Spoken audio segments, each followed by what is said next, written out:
اعوذ باللہ من الشیطان الرجیم بسم اللہ الرحمن الرحیم رب اشرح لی صدری ویسر لی امری واحلل عقدۃ من لسانی یفقہوا قولی۔ السلام علیکم ورحمۃ اللہ وبرکاتہ۔ بات چل رہی ہے ان اصحاب کرام کی جنہوں نے ابتدا میں اسلام قبول کیا اور مکہ میں ظلم و زیادتیاں برداشت کیں۔ سیدنا زبیر بن عوام کی بات کرتے ہیں جو آپ کے پھوپھی زاد بھائی تھے، آپ کی پھپھو صفیہ کے بیٹے تھے، اور ان کے والد عوام بن خویلد سیدہ خدیجہ کے بھائی تھے۔ غزوہ خندق کے موقع پر نبی اکرم صلی اللہ علیہ وسلم نے صحابہ کو دشمن کی خبر لانے کے لیے کہا تو زبیر بن عوام تیار ہو گئے۔ آپ نے 3 بار کہا اور تینوں بار ہی زبیر بن عوام تیار ہوئے۔ آپ صلی اللہ علیہ وسلم نے فرمایا، ہر نبی کا مددگار ہوتا ہے اور میرے مددگار زبیر ہیں۔ آپ رضی اللہ تعالیٰ عنہ عشرہ مبشرہ میں سے ہیں۔ آپ رضی اللہ تعالیٰ عنہ بصرہ کے قریب ایک وادی میں نماز پڑھا رہے تھے کہ ایک شخص نے حملہ کر کے آپ کو شہید کر دیا اور اپنی تلوار لے کر علی رضی اللہ تعالیٰ عنہ کے پاس گیا اور بڑے فخر سے بتایا کہ میں نے زبیر کو قتل کر دیا ہے۔ یہ سن کر علی رضی اللہ تعالیٰ عنہ نے فرمایا کہ مجھے رسول اللہ صلی اللہ علیہ وسلم نے فرمایا تھا کہ صفیہ کے بیٹے کے قاتل کو دوزخ کی بشارت دے دینا۔ سیدنا سعید بن زید اور سیدہ فاطمہ بنت خطاب رضی اللہ تعالیٰ عنہ۔ سعید بن زید رضی اللہ تعالیٰ عنہ کے والد اس وقت بھی بتوں سے بیزار تھے اور دین ابراہیمی کو جس قدر فالو کر سکتے تھے کر رہے تھے۔ آپ صلی اللہ علیہ وسلم کو جب نبوت ملی تو سعید بن زید کے والد تو فوت ہو چکے تھے، اسی لیے سعید بن زید رضی اللہ تعالیٰ عنہ کو اللہ تعالیٰ کی وحدانیت ورثے میں ملی تھی۔ دعوت اسلام کے ابتدائی دنوں میں مسلمان ہوئے اور ان کی وائف سیدنا عمر رضی اللہ تعالیٰ عنہ کی بہن تھیں، وہ بھی مسلمان ہو گئی اور آپ عشرہ مبشرہ میں سے شامل ہیں۔ آپ رضی اللہ تعالیٰ عنہ کو سوائے بدر کے تمام غزوات میں شامل ہونے کا اعزاز ملا۔ آپ عقیق نامی جگہ پر فوت ہوئے اور وہاں سے آپ کو مدینہ لایا گیا اور مدینہ میں ہی دفن کیا گیا۔ سیدنا عبد الرحمن بن عوف۔ عبد الرحمن بن عوف کو بھی اللہ نے جنت کی خوشخبری پانے والوں میں شامل کیا۔ آپ نبی کریم صلی اللہ علیہ وسلم سے 10 سال چھوٹے تھے۔ ابو بکر کی ترغیب کے بعد آپ مسلمان ہوئے۔ آپ قریش کے نہایت مالدار فرد تھے، اللہ کی راہ میں بہت زیادہ خرچ کرتے تھے۔ رسول اللہ کی وفات کے بعد امہات المومنین کے اخراجات کی ذمہ داری سیدنا عبد الرحمن بن عوف کے پاس تھی۔ جب آپ فوت ہوئے تو اپنا ایک باغ امہات المومنین کے لیے وقف کر دیا۔ مدینہ میں رسول اللہ صلی اللہ علیہ وسلم نے آپ کو سعد بن ربی کا بھائی بنا دیا۔ سیدنا سعد نے کہا کہ میں آپ کو اپنے مال کا آدھا حصہ دیتا ہوں، میری 2 بیویاں ہیں، ایک کو میں طلاق دیتا ہوں، آپ اس سے نکاح کر لیں۔ سیدنا عبد الرحمن بن عوف نے کہا، اللہ آپ کو آپ کے اہل و عیال اور مال میں برکت عطا کرے، آپ مجھے بازار کا راستہ بتا دیں۔ عبد الرحمن بن عوف بازار گئے اور شام کو کچھ گھی اور پنیر منافع میں لے کر آئے۔ بات کرتے ہیں سیدنا ابو عبیدہ بن جراح کی۔ انتہائی با اخلاق اور نرم مزاج تھے۔ نبی کریم صلی اللہ علیہ وسلم نے اہل نجران سے فرمایا کہ میں تمہاری طرف ایک ایسا شخص بھیجوں گا جو امانت کا حق ادا کرے گا۔ صحابہ کرام میں بڑا تجسس ہوا کہ دیکھیں یہ سعادت کس کو نصیب ہوتی ہے۔ آپ صلی اللہ علیہ وسلم نے ابو عبیدہ کو روانہ کیا۔ آپ صلی اللہ علیہ وسلم نے فرمایا، ہر امت کا ایک امین ہوتا ہے، تو ہمارے امین ابو عبیدہ ہیں۔ آپ نے تمام غزوات میں شرکت کی۔ سیدنا عمر کو جب خنجر لگا تو انہوں نے کہا کہ اگر ابو عبیدہ بن جراح زندہ ہوتے تو میں انہیں خلیفہ بناتا۔ آپ خلافت عمر کے دوران طاعون کی وبا میں اللہ تعالیٰ کو پیارے ہو گئے تھے۔ سیدنا مصعب بن عمیر۔ سیدنا مصعب بن عمیر رضی اللہ تعالیٰ عنہ وہ صحابی ہیں جو اپنی خوش لباسی کے لیے مشہور تھے، بہت امیر اور ماں باپ کے بہت لاڈلے تھے۔ ماں کو ہمیشہ یہ لگن ہوتی تھی کہ مکہ میں ان کے بیٹے کا لباس سب سے قیمتی ہو اور عطر سب سے مہکنے والا ہو۔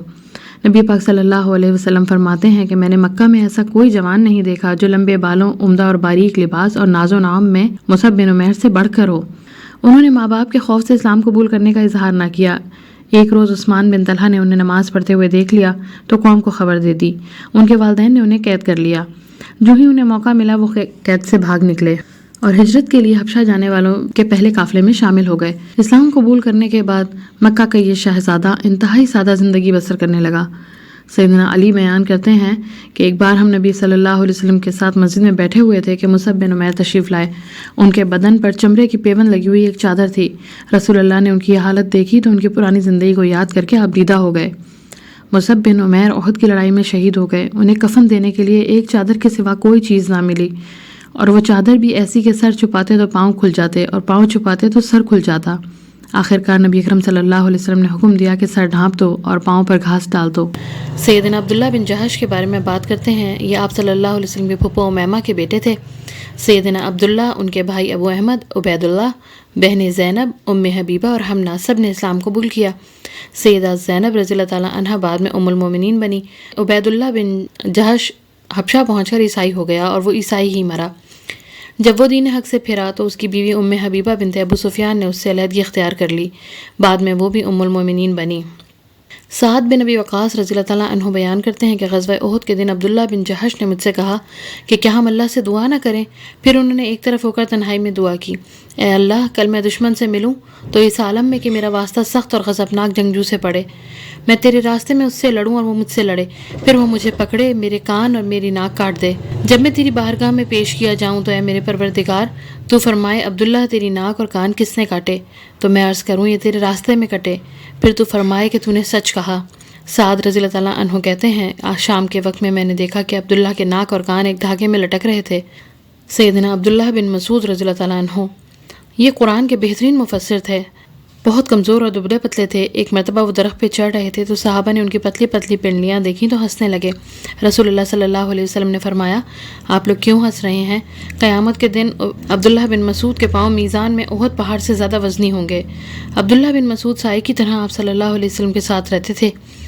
عبداللہ بن مسعود فرماتے ہیں کہ اللہ کی قسم میں قرآن کی نازل ہونے والی ہر آیت کی نسبت جانتا ہوں کہ یہ کس کے بارے میں ہے اور کہاں نازل ہوئی، اور اگر مجھے یہ علم ہو کہ کوئی شخص کتاب اللہ کا علم مجھ سے زیادہ رکھتا ہے تو میں اس کی خدمت میں ضرور پہنچوں گا۔ سیدنا بلال رضی اللہ تعالیٰ عنہ امیہ بن خلف کے غلام تھے۔ یہ عبداللہ بن جدعان کے ان 100 غلاموں میں سے ہیں جو اسی کی غلامی میں پیدا ہوئے تھے۔ جب نبی کریم صلی اللہ علیہ وسلم نے دعوت کا اعلان کیا تو ان غلاموں کو شہر سے باہر بھیج دیا گیا اس خوف سے کہ کہیں وہ ایمان نہ لے آئیں۔